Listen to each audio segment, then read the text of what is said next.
Hey everybody, it's Kneecap here, and in this video we have more news on the Horrific Visions coming in the point 0.5 patch here in a couple months or so.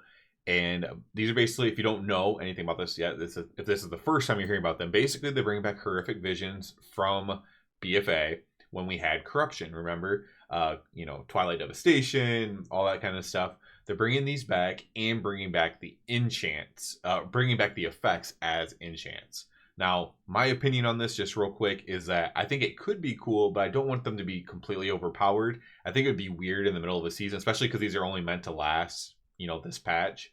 I think it'd be really weird if all of a sudden you get to the 0.5 patch and then 10% of your power is coming from these enchants or whatever. I hope it's more like a 1%, 2%, and that they're kind of balanced all to be about 1 or 2%. That's my personal hope. And then you can play whatever one's more flavorful or whatever one is better maybe for AoE or single target.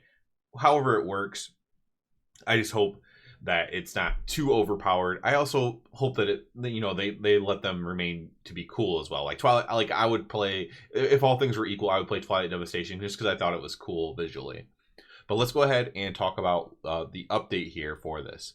So thank you so much for your feedback on the Corruption themed enchants from Horrific Visions. In this week's PTR update, you'll notice a few changes. We decided to move the enchantments to the Helm slot. This should allow all classes to get to use them. So the problem with this is they were putting it on the weapon slot, and there's multiple reasons why this was bad. I don't even think this is one of the ones that I thought of that classes wouldn't be able to use them. But this just allows it. It's on a slot that doesn't get enchanted already, and so you'll be able to put it on a helmet instead. This is obviously a good change. One of the things that I thought of, I'd seen many other people point out, is if you put it on weapons, you could theoretically like switch your weapons, because you can switch your weapons in combat and like change your enchant, and that would be very, very terrible to do.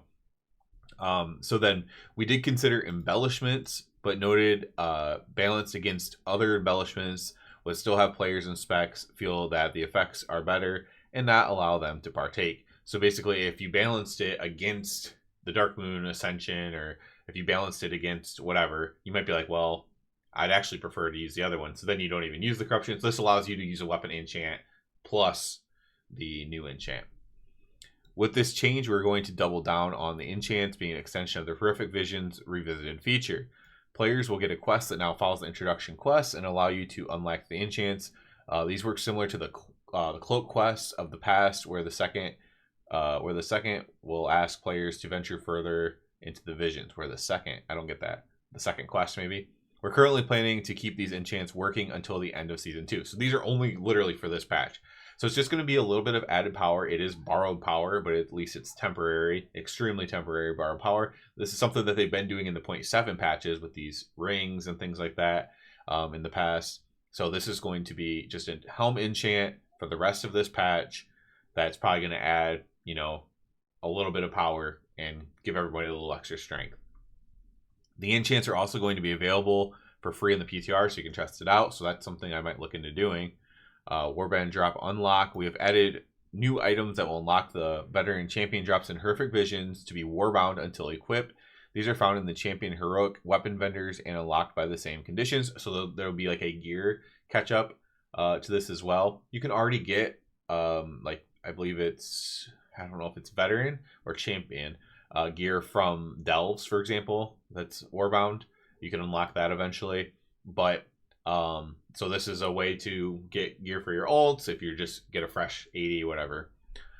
Fix skip areas, so there are some skip areas in the visions that they fixed, and then some other things, just some minor things as well. So basically what this tells me is they said that they were balancing around the strength of embellishments, so I do not think that they will be overly strong. I think they'll just be, hopefully, just like I said, a couple percent, 1%, whatever, of your total damage. So you tune the damage down, let the visual effects remain cool, let the playstyle remain cool, because that was the cool part of Corruption. Obviously, Twilight Devastation, in my opinion at least, I say obviously, but my opinion was like the coolest visually thing to have, and hopefully that can remain the same as well. That would be really, really neat if so. And what I'm really actually hopeful for this is, a lot of times I'm looking to the future, is they could actually bring back cool things from the past as enchants, right? just whatever it may be. You think back to any expansion, you can bring back this cool effect as an enchant and kind of like revisit Borrow Power. It gives you nostalgia, gives you whatever, maybe even like just the idea of this, right? Like, I don't know. I'm not even going to say this one because I don't want people to think about it that much, but just like bringing back old features, bringing back old things just for a patch and just see, like, if it's just power related, you bring it back as an enchant, or you could bring back an entire system for a patch and just see how it plays out or whatever. I think that kind of stuff's actually kind of interesting. You could argue that it's lazy because they're not making new things, but I think if you're only using things that were popular, then I think it's just actually kind of cool because there is a nostalgia element. There's tons of nostalgia elements to World of Warcraft as it is. So if you are revisiting very positive nostalgia elements, just here and there, 0.5 patch, 0.7 patch, and maybe not even every one, maybe once an expansion or twice an expansion, you revisit these things. I think that's actually really cool. So I'm very open-minded to this. And however, like I said, if it becomes a thing where, a certain spec or a certain class gets 10% of their damage from their Helm enchant, well, I think that'll be a little bit overdoing it, and it's not nostalgia anymore. Now it's like this game-breaking experience. But if everything is balanced correctly, then it could just be this fun nostalgia experience that also gives us a little extra power to do Mythic Plus or to do raids at a higher level or a faster level or whatever, right? For Mythic Plus at a higher level, right? Higher level keys. So that'll be very interesting. I'm looking forward to this. I'm monitoring it because I think it can be cool because, like I said, that macro picture. I don't think this is going to make this patch like the most amazing patch ever, although it could be cool. What I'm looking for is the macro picture of perhaps bringing back very liked things in forms that we don't expect, like as an enchant, right? So I think that's cool. So that's it for this one, guys. As always, I do ask you to please subscribe to the channel. It helps me out a lot. If you're already a subscriber, I encourage you to check out the Patreon. And other than that, everybody, have a good one.